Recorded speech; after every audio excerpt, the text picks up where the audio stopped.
کہ کون سی چیز ایسی ہو رہی کہ جس میں میری اللہ کی ناراضگی والے کام ہو رہے ہیں۔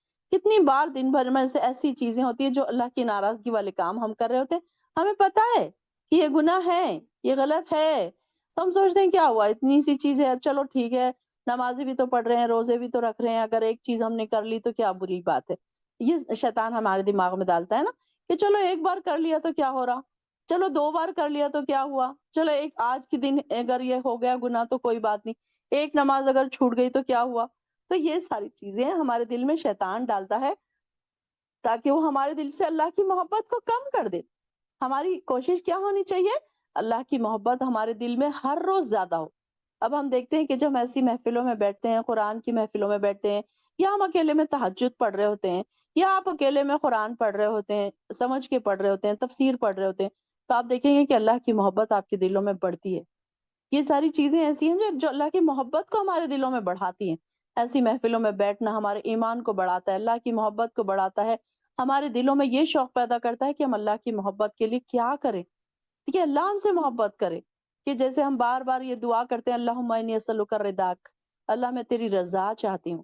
پھر اور کیا میں نے دعا بتائی تھی اللہ سے محبت کی، اللہم انی اسألک حبک وحب من یحبک والعمل الذی یبلغنی حبک۔ اے اللہ میں آپ سے آپ کی محبت مانگتی ہوں اور اس شخص کی محبت مانگتی ہوں جس سے آپ محبت کرتے ہیں، وہ بھی محبت چاہیے ہم کو۔ اللہ تعالیٰ کے ہیں نا کوئی پسندیدہ بندے، اگر ہم ان کے ساتھ بیٹھیں گے تو ہمارے دلوں میں بھی ایمان کا جذبہ اور زیادہ بڑھے گا، اور وہ کام کرنے کی میں توفیق مانگتی ہوں جو آپ کی محبت تک پہنچا دے۔ دعا بہت پیاری ہے، میں چاہتی ہوں کہ ہر ایک کو یاد ہو جائے، اور آپ کے ہم سب کے ٹپ آف دی ٹنگ ہو یہ دعا کہ ہم ہر وقت اٹھتے بیٹھتے اللہ کی محبت مانگے۔ اللہ کی محبت اگر ہمارے دل میں آ گئی تو ہمارے بیڑا پار ہو گیا، ہم کامیاب ہو گئے۔ تو یہاں پر بھی یہ بات بتائی جا رہی ہے قل ان تم تحبون اللہ فاتبعونی، پھر اگر تم اللہ سے محبت رکھتے ہو تو میری پیروی کرو، اللہ خود تم سے محبت کرنے لگے گا۔ یحببکم اللہ ویغفر لکم، اور پھر دیکھیے کہ اس کے پھر انعامات بھی کیا مل رہے ہیں، اللہ کی محبت۔ اللہ اکبر، کتنی بڑی بات ہے کہ کسی کو اللہ کی محبت مل جانا۔ ہم تو اللہ سے محبت کرتے ہیں اور ہم دعوے بھی کرتے ہیں، لیکن اللہ تعالیٰ جب یہ بات کہہ دے کہ میں فلاں بندے سے محبت کرتا ہوں، جیسے کہ کل ہم نے وہ حدیث دیکھی تھی کہ اللہ تعالیٰ خود یہ بات کہہ دے، خود اللہ تعالیٰ اپنے الفاظ یہ بول دے کہ میں فلاں بندے سے محبت کرتا ہوں، یہ بڑے آنر کی بات ہے۔ ہم تو کیا ہے، ہم تو آج کچھ بولیں گے کل کچھ کریں گے، آج ہم بولیں گے کہ ہم اللہ سے بہت محبت کرتے ہیں، کل ایسا موقع آ گیا تو ہم بھول جائیں گے کہ ہم اللہ سے محبت کرتے تھے، چلو کوئی گناہ چھوٹا موٹا ہے کر لیا، ہو گیا سرزد، ہمیں اس بات کا اندازہ بھی نہیں کہ ہم تو بڑے دعوے کر رہے تھے کل تک کہ ہم اللہ سے بہت محبت کرتے ہیں۔ تو یہاں پر جب اللہ تعالیٰ محبت کرے گا تو پھر کیا ہوگا، یغفر لکم ذنوبکم، وہ تمہارے گناہ بھی بخش دے گا۔ سبحان اللہ، دیکھیں نا کہ کئی آفس میں اگر آپ کی پہچان ہو تو آپ کے کام منٹوں میں نکل جاتے ہیں، چٹکی بجاتے ہوئے اگر آپ گئے، آپ نے ان سے ملاقات کی اور آپ کے کام ہو گئے۔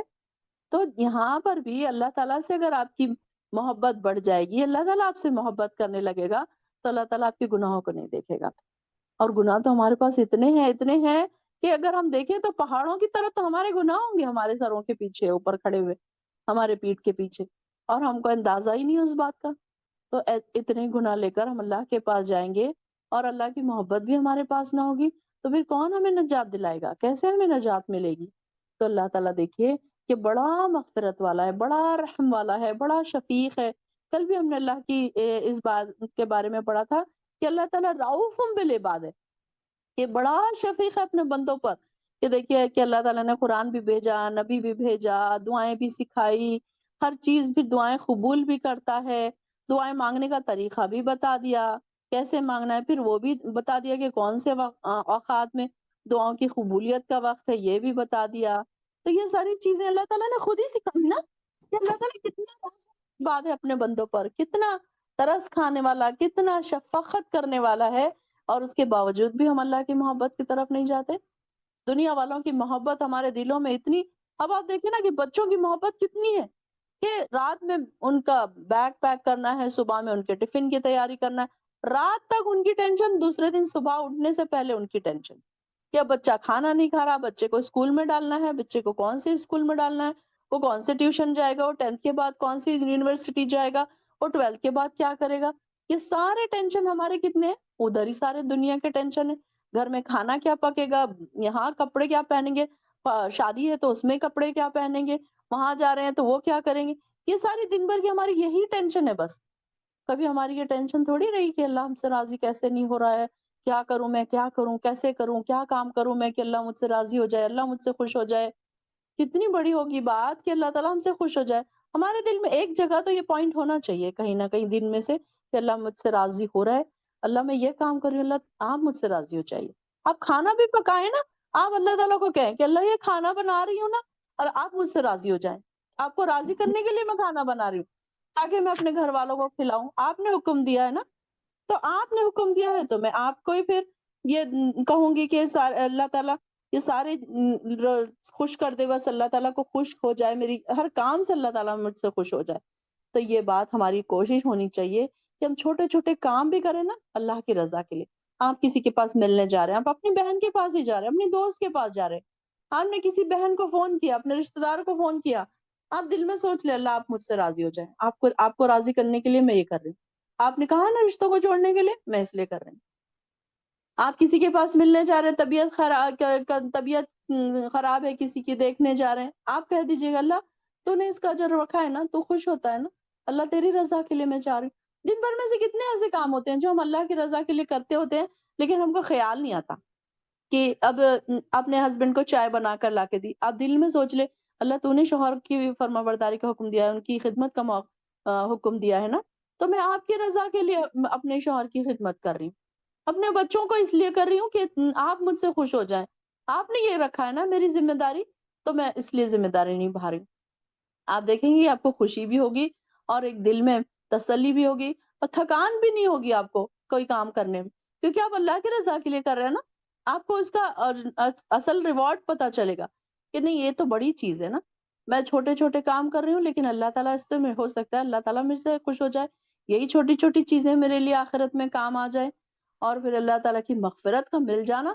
تو یہ تو سب سے بڑی کامیابی ہے کہ دنیا کی کامیابیوں کے پیچھے ہم بھاگتے رہتے ہیں ساری زندگی. انسان دیکھیے نا کہ انسان پہلے ڈگریوں کے پیچھے بھاگتا ہے، پھر جابس کے پیچھے بھاگتا ہے، پھر وہ اس کو گھر بنانے کی فکر ہوتی ہے، پھر بچوں کی پڑھائیوں کی فکر ہوتی ہے، پھر شادی کی فکر ہوتی ہے. ہر فکر میں انسان پریشان ہوتا جاتا ہے. ایک پریشانی ختم نہیں ہوئی تو دوسری پریشانی سامنے کھڑی ہوتی ہے اور انسان اس کے چنگل سے باہر ہی نہیں نکل پاتا. لیکن یہ دیکھیے کہ یہ ساری چیزیں اس کے ساتھ ساتھ اگر چل رہی ہیں، اللہ تعالیٰ مغفرت کر دے کسی کی، تو یہ کتنی بڑی آنر کی بات ہے، کتنی بڑی خوش قسمتی کی بات ہے. کتنے خوش قسمت ہوں گے نا وہ لوگ جو عشرہ مبشرہ تھے اور جن کو اللہ تعالیٰ نے معاف کر دیا تھا، جن کو خوشخبریاں دے دی تھی جنت کی. کیا ہوں گے ان کے کردار؟ کبھی بیٹھا کریں، کبھی پڑھا کریں، کبھی دیکھا کریں ان کے بارے میں، کبھی اپنے بچوں کے ساتھ بیٹھ کے جو عشرہ مبشرہ جو ہے نا ایک ایک کی ہسٹری دیکھا کریں، بایوگرافی دیکھا کریں کہ آخر کیا کام تھے ان کے ایسے کہ اللہ تعالیٰ ان سے خوش ہو گیا. اور ہم کو بھی ایسے ہی کرنا ہے. ایسے امہات المومنین کے کردار کو دیکھیے، ان کو پڑھیے کہ ہم کیا ان کی طرح ہم بھی نہ بن جائیں کہ اللہ ہم سے بھی راضی ہو جائے. کون سے ایسے کام ہیں ہر دن ہر وقت یہ سوچا کرے کہ ایسا کون سا کام ہے جو میں کروں. اب یہ دیکھیں نا کہ اللہ تعالیٰ بھی کتنا مہربان ہے، اس نے یہ نہیں کہا کہ آپ لوگ چلے جائیں جنگل میں چلے جائیں، چلا کاٹ لیں، 40 دن چلے جائیں، گھر بار چھوڑ دیں. یہ نہیں کہا اللہ تعالیٰ نے. اللہ تعالیٰ نے کہا ہے کہ اپنے بچوں کو بھی دیکھو، کھاؤ پیو بھی، انجوائے بھی کرو، دعوتیں کھاؤ بھی، دعوتیں کھلاؤ بھی، اچھا پہنو اوڑو بھی، اس کے ساتھ اللہ کا ذکر کو مت بھولو. اب دیکھیں کہ ہم چلتے پھرتے کھانا پکاتے پکاتے اللہ کا ذکر کر رہے ہیں، سبحان اللہ، اللہ اکبر. تو اتنی ہی چیز کا اللہ تعالیٰ ہم کو کتنا اجر دے رہا ہے. تو ہم نے کبھی سوچا نہیں ہے اس بارے میں نا کہ ہم بہت اس کو فار گرانٹیڈ لیتے ہیں، چھوٹی چھوٹی چیز سمجھتے ہیں. تو یہ ساری چیزوں سے اللہ تعالیٰ کو ہم راضی کر سکتے ہیں. اذکار کو اپنی عادت بنائیں، ہر دن اور رات ہماری زبان، جیسے ہی ہماری زبان رک جائے اپنے آپ کو خود ہی ریمائنڈر دے کہ ارے میری زبان کیسے رک گئی، میں اتنی دیر سے خاموش کیسے رہ گئی. تو اپنے آپ کو ہمیشہ اپنے آپ کو ہم ریمائنڈر دلایا کریں گے نا تو انشاءاللہ اللہ تعالیٰ کے ہم قریب ہو جائیں گے، مقربین میں شامل ہو جائیں گے، اللہ تعالیٰ کے محبوب ہم بن جائیں گے. ہماری کوشش آج سے ہماری کوشش یہ ہونی چاہیے کہ اللہ میں مرنے سے پہلے مجھے اتنی مہلت دے دے کہ میں آپ کی محبوب بن جاؤں، آپ مجھ سے راضی ہو جائیں، آپ مجھ سے خوش ہو جائیں، آپ مجھ کو پسند کر لیں، آپ مجھ سے محبت کرنے لگیں. اور پھر اللہ تعالیٰ پھر ہمارے گناہوں کو بھی بخشے گا، واللہ غفور الرحیم، اور اللہ تعالیٰ بہت بخشنے والا اور رحم کرنے والا ہے. قل اطیعوا اللہ و اطیعوا الرسول، اور کہہ دو کہ اللہ تعالیٰ،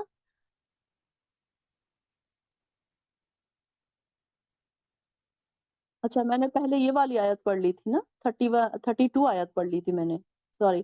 تو اب یہ دوسری آیت میں ہے قل اطیعوا اللہ والرسول، اور آپ ان سے کہیے اللہ کی اور اس کے رسول کی اطاعت کرو، پھر اگر وہ دعوت کو قبول کر لیں فَإِن تَوَلَّوْا فَإِنَّ اللَّهَ لَا يُحِبُّ الْكَافِرِينَ، تو اللہ تعالیٰ ایسے کافروں کو پسند نہیں کرتا۔ یہ دعوت کو قبول نہ کریں اگر یہ لوگ، اگر یہ منہ پھیر لیں، تو پھر اللہ تعالیٰ کو کوئی لینا دینا نہیں ہے ایسے کافروں سے، تو اللہ تعالیٰ بھی پھر ان کو، پھر اللہ تعالیٰ چھوڑ دے گا ان کو۔ اور جو لوگ اللہ کی محبت کے لیے دوڑ رہے ہیں، دوڑ دھوپ کر رہے ہیں، کوششیں کر رہے ہیں، سعی کر رہے ہیں اللہ تعالیٰ کی محبت کو پانے کے لیے، پھر اللہ تعالیٰ ان کے گناہوں کو بخشنے والا ہے، اور اللہ تعالیٰ بڑا رحم کرنے والا ہے۔ ان اللہ استفا، بے شک اللہ تعالیٰ نے استفا آدم و نوحن و آل ابراہیم، اللہ تعالیٰ نے آدم کو، نوح کو اور آل ابراہیم کو اور آل عمران کو تمام عالم، اہل عالم میں سے منتخب کر لیا، استفا چن لیا، العالمین تمام جہانوں پر۔ اب یہاں پر دیکھیے کہ کچھ ایسے خاص لوگوں کا ذکر آ رہا ہے جن کو اللہ تعالیٰ نے چن لیا ہے، ان کے اپنے کاموں کے لیے چن لیا ہے۔ یہ بھی ایک ان کے لیے ایک بڑی آنر کی بات ہے کہ معلوم ہوتا ہے کہ کتنے ایسے ان کے کام ہوں گے کہ اللہ تعالیٰ نے ان کو چن لیا۔ اب دیکھیے کہ آدم علیہ السلام، آدم علیہ السلام کی کیا پہلے تو بات ہے کہ وہ سب سے پہلے آپ نبی، رسول ہیں، اور دوسرے یہ کہ آدم ابو البشر ہے، وہ ساری دنیا کے باپ ہیں وہ، اور اللہ تعالیٰ نے ان کو چن لیا آدم کو۔ پھر آدم علیہ السلام کے بعد کس کو بھیجا اللہ تعالیٰ نے؟ نوح علیہ السلام کو۔ یہ بھی دیکھیے کہ ان کو کیسے اللہ تعالیٰ نے ان کے چنا، اور کیسے ان کو کیا کیا ریزنز ہوا ہوں گے کہ اس آیت سے سیدنا عیسیٰ علیہ السلام اور ان کی امت نصارہ کا بھی ذکر ہو رہا ہے، اور اس میں یہ بھی بتایا جا رہا ہے کہ سیدنا عیسیٰ علیہ السلام انسان ہی تھے اور آدم ہی کی اولاد تھے۔ پھر یہ دیکھیے کہ یہ ایسا نہیں ہے کہ سارے انبیاء جو ہیں، پھر اب یہ آدم علیہ السلام کی اور نوح علیہ السلام کو آدم ثانی بھی کہا جاتا ہے، کیونکہ یہ ساری دنیا تو ختم ہو گئی تھی نا، تو اس میں جب طوفان آیا تھا، طوفان نوح میں ساری دنیا ختم ہو گئی تھی، آدم علیہ السلام کی جو جو نسلیں تھی، ساری نسلیں ختم ہو گئی تھی، اور پھر نوح علیہ السلام سے جو ان کے بیٹے تھے اور جو اتنے لوگ جو کشتی میں بچے ہوئے تھے، پھر اسی سے ساری پھر نسلیں پھر چلی۔ تو آدم علیہ السلام کو، نوح علیہ السلام کو آدم ثانی بھی کہا جاتا ہے۔ تو بعد میں یہ بتایا گیا کہ ان کی پیدائش کن حالات میں ہوئی۔ اب یہ دیکھیں کہ آدم علیہ السلام کو اللہ تعالیٰ نے اپنے ہاتھ سے بنایا، مٹی سے بنایا۔ پھر عیسیٰ علیہ السلام کو اللہ تعالیٰ نے کیسے بنایا؟ بغیر باپ کے بنایا، یہ بھی ایک بات ہے۔ اور پھر اپنے اٹھا لینے کا بھی ذکر آیا ہے یہ ساری چیزوں کا۔ پھر آدم علیہ السلام کی اہمیت دیکھیے کہ آدم علیہ السلام نے ان کو بنایا اپنے ہاتھ سے اور فرشتوں کو سجدہ کروایا، یہ بھی ان کی اہمیت دیکھیے۔ سیدنا آدم علیہ السلام کو تمام جہان والوں پر فضیلت بخشی اور ان کو فرشتوں سے سجدہ کروایا، پھر انہیں نبوت سے سرفراز فرمایا، پھر انہی کی اولاد میں نبی بھی پیدا ہوتے رہے۔ اب جتنے انبیاء ہیں سارے کے سارے ان کے باپ کون ہیں؟ آدم علیہ السلام۔ پھر سیدنا نوح علیہ السلام کے سلسلہ نبوت دیکھیے کہ سیدنا نوح علیہ السلام اولاد سے، اب یہ جو سیدنا ابراہیم تک چلتے رہے، دیکھیں ان کا نوح علیہ السلام سے جو اولاد پیدا ہوئی، نسلیں پیدا ہوئی، پھر انہی کی نسلوں سے سارے انبیاء بھی آئے، پھر یہ سلسلہ نبوت سیدنا ابراہیم کے اولاد میں بھی چلتا رہا، پھر آخر الزماں نبی بھی پھر وہاں پر آئے، پھر اسی طریقے سے ان کی بھی اہمیت بتائی جا رہی ہے کہ نوح علیہ السلام۔ اچھا نوح جو ہے، نوح ہم نے کیا پڑھا تھا کہ 950 سال انہوں نے اللہ تعالیٰ کی طرف بلایا لوگوں کو۔ تو نوح جو لفظ آیا ہے نوحہ سے آیا ہے۔ نوحہ کا مطلب کیا ہے؟ نوحہ کرنے والا، زیادہ رونے والا۔ تو یہ کس لیے؟ بہت آہوازداری کرتے تھے، بہت روتے تھے اپنی قوم کے لیے کہ اللہ یہ آپ کی طرف نہیں آتے۔ کہ ہم نے دیکھا تھا کہ چند ایک لوگ صرف 950 سال انہوں نے تبلیغ کی تھی، اور وہ بہت روتے تھے اپنی قوم کے لیے، تو اس لیے ان کو نوح کہا گیا، نوحہ سے نوح۔ تو یہاں پر ان کو یہ بات بتائی گئی کہ یہ سارے انہوں نے اتنی زیادہ تبلیغ کی، سب سے زیادہ زندگی کی سال انہوں نے تبلیغ کی پورے انبیاء میں اگر دیکھا جائے، تو ان کا ذکر آتا ہے کہ 950 سال انہوں نے تبلیغ کی، اور پھر بعد میں ان کے پاس بہت ہی کم لوگ ایمان لے کر آئے۔ تو پھر اس کے بعد آتا ہے ابراہیم علیہ السلام کا ذکر۔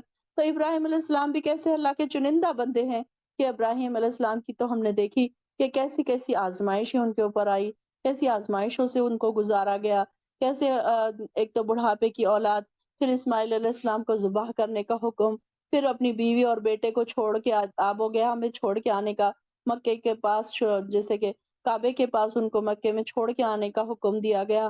تو یہ ساری چیزیں دیکھیے کہ وہ ہر چیز میں وہ پورے اترے۔ تو اس لیے کیا ریزنز ہوں گے کہ اللہ تعالیٰ نے ان کو پسند کر لیا، چن لیا، تمام جہان والوں پر فضیلت دے دی۔ کیوں فضیلت دے دی؟ کہ یہ ساری چیزیں ان لوگوں کی تھی نا، ان کی اتنے بڑے بڑے کارنامے تھے، اتنے ان کے سیکریفائزز تھے۔ ہمارے پاس تو ایسا کوئی سیکریفائز نہیں۔ یہ انبیاء کی زندگیوں کو ہم دیکھیں اگر، تو ان کے اوپر اتنی آزمائشیں آئیں، اتنی پریشانی آئی، ہمارے پاس تو چھوٹی سی بھی پریشانی آ جائے نا تو ہم تو پریشان ہو جاتے ہیں۔ لیکن یہ دیکھیے کہ یہ انبیاء تھے، اللہ کے خاص بندے تھے، لیکن اس کے باوجود بھی ان کے اوپر کتنی پریشانی آئی۔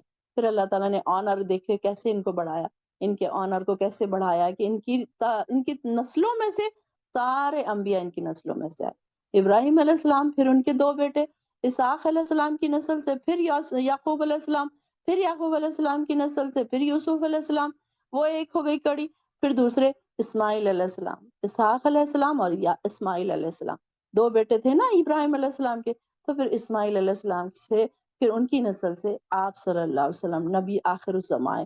تو یہ دیکھیے کہ جو ان کو کہتے ہیں، اگر باپ کہیں اگر تو ان کو تو سارے انبیاء کے باپ ہیں ابراہیم علیہ السلام۔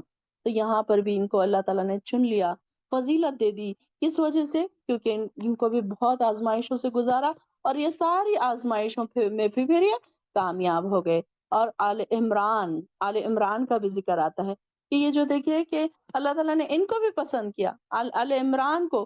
آل عمران کا ذکر بالخصوص اس لیے کیا کہ نسب تو مرد کی طرف سے چلتا ہے، لیکن سیدنا عیسیٰ علیہ السلام بن باپ کے پیدا ہوئے تھے۔ البتہ ان کی والدہ سیدہ مریم عمران ہی کے خاندان سے تھی، اور اللہ تعالیٰ نے سیدنا عیسیٰ علیہ السلام کو منسوب بھی ان کی والدہ کے مریم کے ہی نام سے کیا۔ یہ عمران سیدنا موسیٰ اور سیدنا ہارون کے والد کا نام ہے، انہی کی اولاد سے سیدہ مریم بھی تھی، اور سورت کا نام آل عمران بھی اسی نسبت سے ہے۔ اور یہ بھی ممکن ہے کہ سیدہ مریم کے والد کا نام بھی عمران ہو، جیسا کہ آیت کے الفاظ ہیں قالت امرأۃ عمران، آگے آئے گا۔ تو یہاں پر ان کی بھی بات آ رہی ہے کہ یہ آل عمران جو تھے تو کیسی ان کی فضیلت، کیسی وہ جو بی بی مریم کا جو ذکر آتا ہے کہ انہوں نے کیا تھا، ان کے والدہ کا ذکر آتا ہے کہ کیا انہوں نے نظر مانی تھی، اور کیسے ان کے اوپر بھی آزمائشیں آئی، اور وہ آزمائشوں میں پھر پورا اترے۔ تو یہاں پر ان کی بات آ رہی ہے ذریتم بعضها من بعض واللہ سمیع علیم، اور اس میں سے بعض کی ایک دوسرے کی اولاد ہے، اور اللہ تعالیٰ سب کچھ سننے والا اور جاننے والا ہے۔ تو یہاں پر ایک انبیاء کا بھی ایک لسٹ بتا دی گئی کہ 4 لوگوں کا یہاں پر ذکر ہے، آدم علیہ السلام، نوح علیہ السلام، ابراہیم علیہ السلام اور آل عمران، کہ یہ خاص ان لوگوں کو اللہ تعالیٰ نے تمام جہان والوں پر چن لیا تھا۔ اب یہاں سے ایک نئی سٹوری شروع ہو رہی ہے، تو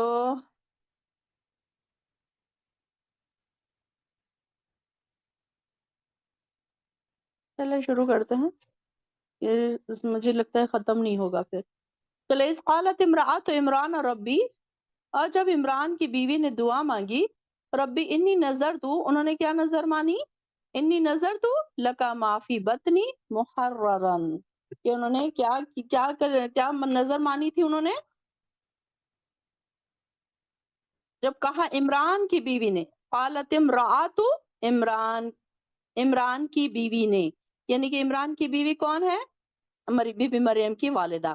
تو ربی انی نظر تو، اے میرے رب بے شک میں نے نظر مانی ہے، لکا معافی بطنی، جو بھی میرے پیٹ میں ہے، محررن آزاد کیا ہوا ہے، میں نے اس کو آزاد کر دیا، فتقبل منی، تو کیا کر مجھ سے قبول کر لے، منی مجھ سے، انکا انت السمیع العلیم، یقیناً تو خوب جاننے والا اور سننے والا ہے۔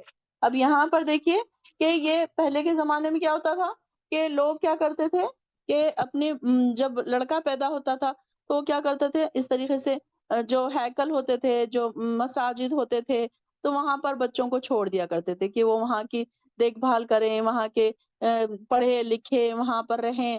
تو اس طریقے سے